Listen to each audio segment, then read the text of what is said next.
ബീജം തിളങ്ങുന്നു. Local semen ചൈനിങ്.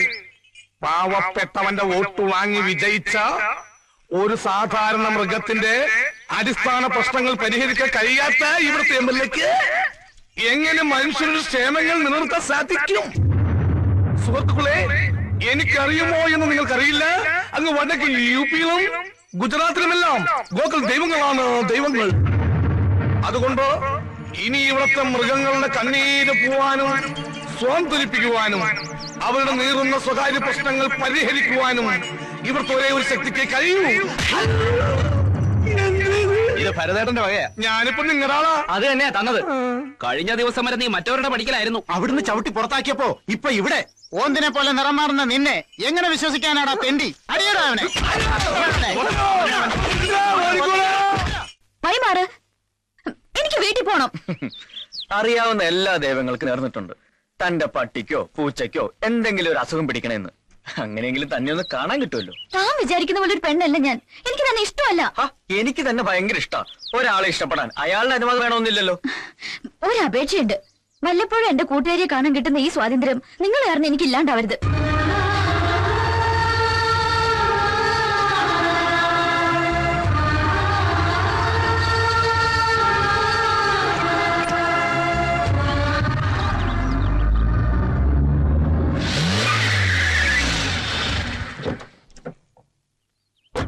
തന്റെ എല്ലാ പ്രശ്നങ്ങളും എനിക്കറിയാം.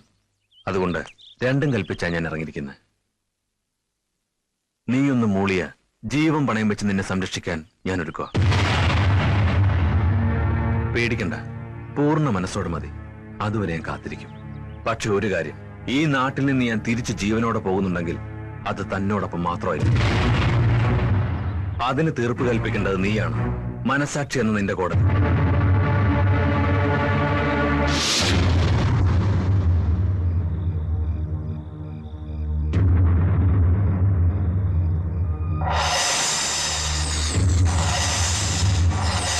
ഒരു നോക്ക് കണ്ട അന്ന് മുതൽ നിന്നെ ഈ നെഞ്ചിൽ കൊണ്ട് നടക്കുകയാണ്. ഞാൻ മാത്രമല്ല, എന്റെ കുടുംബക്കാർ നിനക്ക് വേണ്ടി അവമാനിതരായി. ഞാൻ ഈ നാട്ടിൽ വന്നതുപോലും നിന്നെ സ്വന്തമാക്കാനാണ്.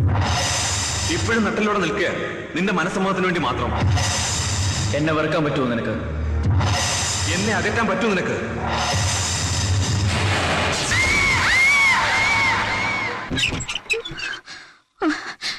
എന്താ എന്തു പറ്റി മോളെ?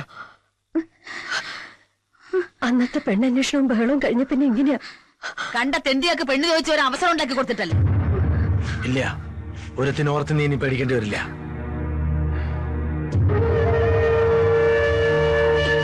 എന്താ എന്റെ മോൾക്ക് പറ്റിയേ? എനിക്ക് പേടിയാവുന്നു അമ്മ. അമ്മ എന്റെ ഒപ്പം കിടക്കുവോ?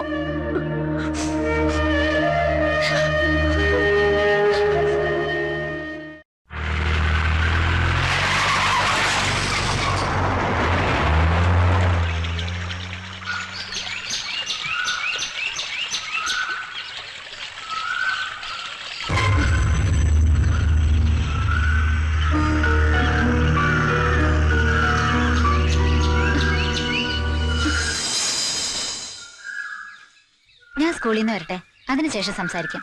ഞാൻ ആകെ ടെൻഷനിലായിഷേ. നീ എന്തിനാ അവരെ പേടിക്കുന്നേ? പറയാനുള്ളത് മുഖത്തോക്കി പറയണം. അവരെന്നെ പിന്തുടരുകയാ. ഞാൻ അവരോട് സംസാരിച്ച പ്രശ്നം. ഇളയച്ചൻ എന്തൊക്കെയോ തീരുമാനിച്ചിട്ടുണ്ട്. എന്നെ ചൊല്ലി എന്തൊക്കെ ദുരന്തങ്ങളാണാവോ സംഭവിക്കാൻ പോണത്. ഞാൻ പുറത്തിറങ്ങിയാലല്ലേ പ്രശ്നങ്ങളുള്ളൂ. അതുകൊണ്ട് ഇനി ഞാൻ നിന്നെ കാണാൻ പോലും വരില്ല.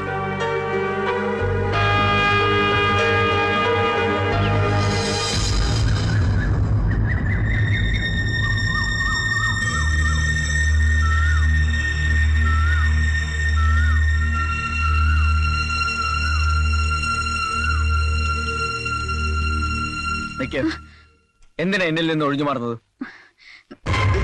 ഇപ്പൊ എനിക്കറിയണം. കൈവിട്.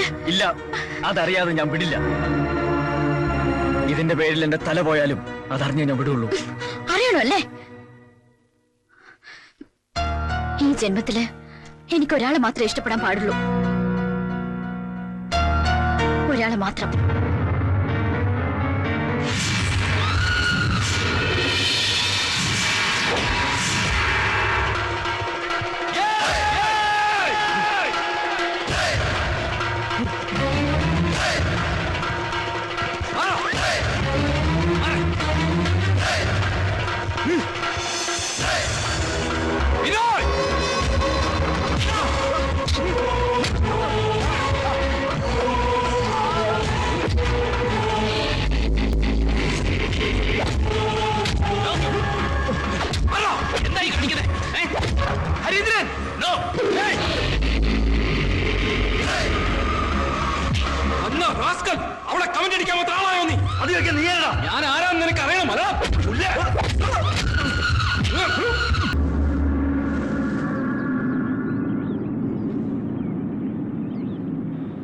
അതേ പിന്നെ ഹരീന്ദ്രന്റെ പെണ്ണായി ജീവിക്കാൻ ഞാൻ ശീലിച്ചു. ഇനി എന്നെ ചൊല്ലി വീണ്ടും ഒരു ദുരന്തം, അത് കാണാനുള്ള ശേഷി എനിക്കില്ല. പക്ഷെ എനിക്കറിയാം ഈ മനസ്സിനുള്ളിൽ ഇത്തിരിയെങ്കിലും സ്നേഹം എന്നോടുണ്ടെന്ന്. അതുകൊണ്ടല്ലേ അന്ന് അച്ഛമ്മയുടെ കൺവെട്ടത്ത് നിന്നും എന്നെ ഒളിപ്പിച്ചത്? അല്ലെന്ന് പറയാൻ പറ്റുമോ? അതെ, ആ സ്നേഹം കൊണ്ട് തന്നെയാ ഇപ്പോഴും പറയുന്നേ. ഇനി എന്നെ കാണരുത്, ഇഷ്ടപ്പെടരുത്. ഈ നാട്ടിൽ ഹൃദയത്തിനേക്കാൾ വില കൽപ്പിക്കേണ്ടത് സ്വന്തം ജീവനാ. അതുകൊണ്ട് അപേക്ഷിക്കുക, എന്നെ മറക്കണം.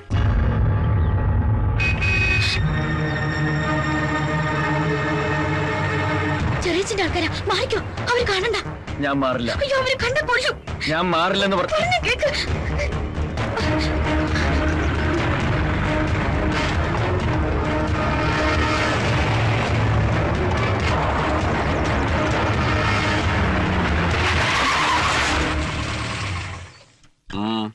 എവിടെയായിരുന്നു? ആയിഷയുടെ വീട്ടില്. ആ, കേറി ജീപ്പില്. വേണ്ട, ഞാൻ നടന്നു പോയിക്കോളാം.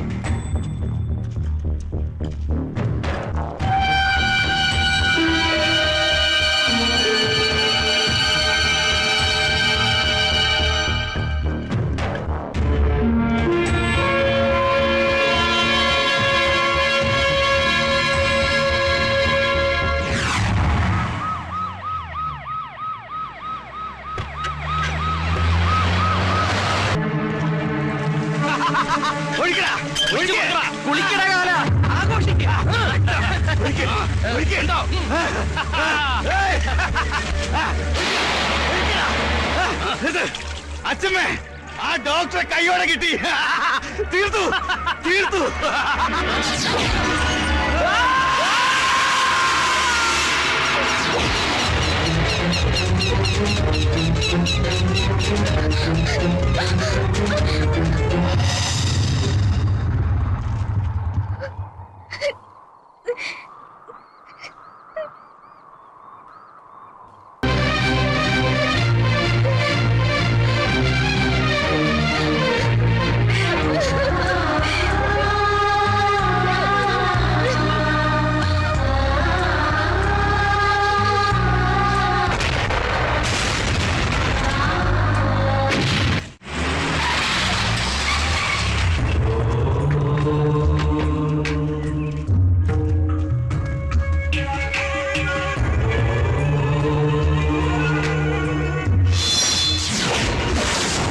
തീർത്ഥാടനത്തിൽ പോണ അമ്മയെ കാണാനുള്ള ഉത്സാഹമൊന്നുമല്ല.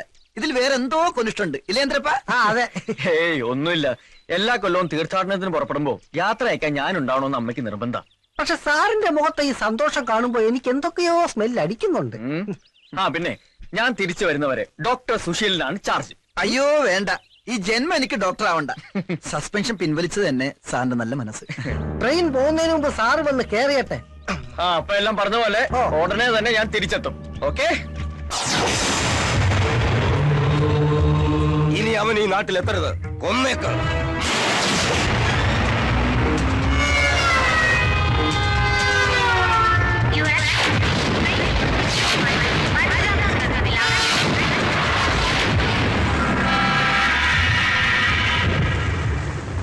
എന്തായാലും നിന്റെ ആഗ്രഹം നിറവേറിയല്ലോ. അമ്മയ്ക്ക് അത് മതി. ദാ ഫ്ലാറ്റിന്റെ ചാവി. നീ പോകുമ്പോ കൂട്ടി വാച്ച്മാനെ ഏൽപ്പിച്ചാ മതി. തീർത്ഥാടനം കഴിഞ്ഞ് തിരിച്ചു വരുമ്പോ അമ്മയെ ഞാനൊന്ന് കൊണ്ടുപോകും അവളെ കാണിക്കാൻ. അതിനെന്താ, അമ്മ വരാലോ. ആ, എല്ലാ അമ്പലങ്ങളിലും നിങ്ങളുടെ ഐശ്വര്യത്തിന് വേണ്ടി അമ്മ പ്രത്യേകം പ്രാർത്ഥിച്ചോളാം.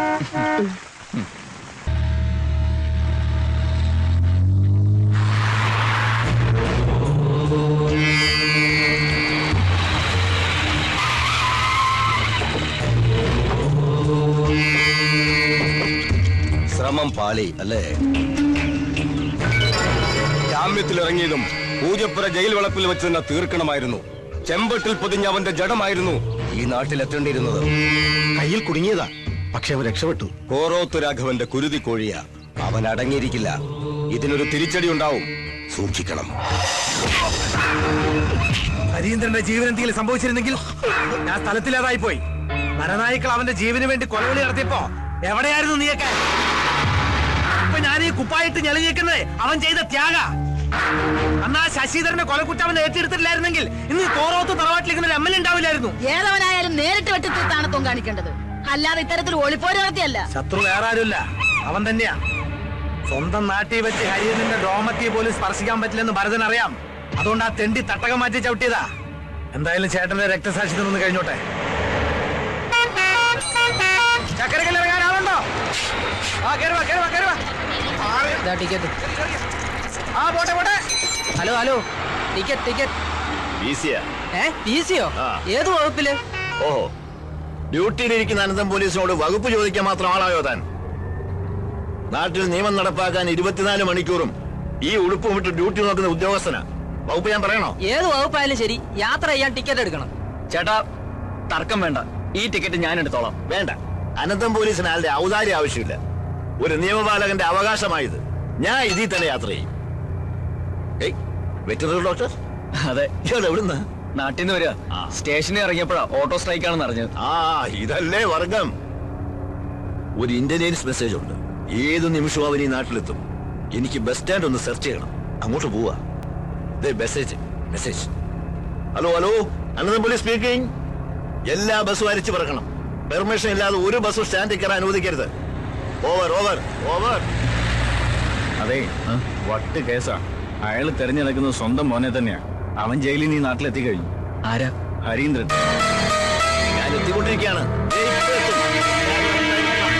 സുഹൃത്തുക്കളെ, വിദേശ ബീജത്തെ ഒറ്റപ്പെടുത്താൻ ഒരു കൈ സഹായിക്കുക, നാടിൽ കൊണ്ട് നാട് നന്നാക്കാൻ ഒരു കൈ സഹായിക്കുക എന്നീ മുദ്രാവാക്യങ്ങളുമായിട്ട് ഒച്ചിറ വേലി കഴിക്കുന്ന മൊബൈൽ നിരാഹാര സമരം പുതിയ വഴിത്തിരിവിലേക്ക്. കൊന്നത്തൂര് ആളിറങ്ങി വാ. നീ വീണ്ടും പറഞ്ഞല്ലേ?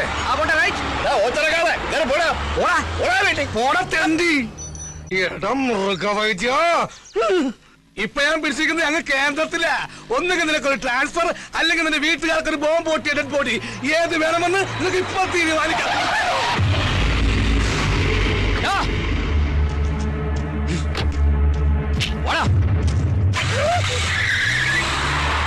ദൈവം തീരുമാനിച്ച് വീട്ടുകാർക്ക് ബോംബ് പൊട്ടിയ ഡെഡ് ബോഡി പൊട്ടി. ബോംബ് പൊട്ടി. ഹരീന്ദ്രന്റെ കൈ കൊണ്ട് അവന്റെ കഥ തീർന്ന്.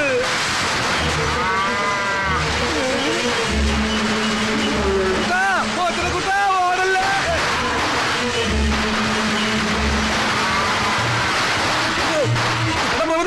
ആരിക്കാല ഒന്ന് നിന്നേ. നിന്റെ വിത്തുകളെ കൊണ്ട് കുത്തി കൊല്ലിക്കാനല്ലേ? അല്ല, ഈ നാടും ഞെട്ടിക്കുന്ന സത്യം പറയാനാ. നിന്റെ അമ്മണിക്കുട്ടിക്ക് ഏത് ടൈപ്പ് കുഞ്ഞു വേണമെന്നാ പറഞ്ഞത്? അമേരിക്ക, ചൈന, ജപ്പാൻ, പത്തനംതിട്ട, ഏതാ?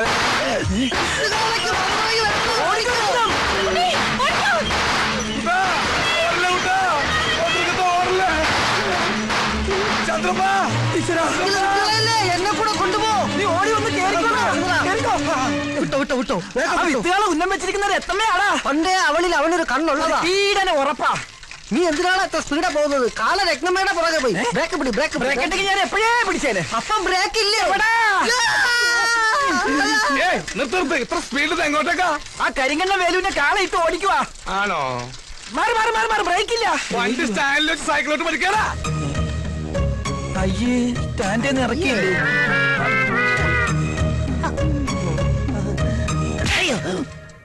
ഇത് നിന്റെ ഡോക്ടർക്ക് കരുതി വെച്ചിരുന്നതാ.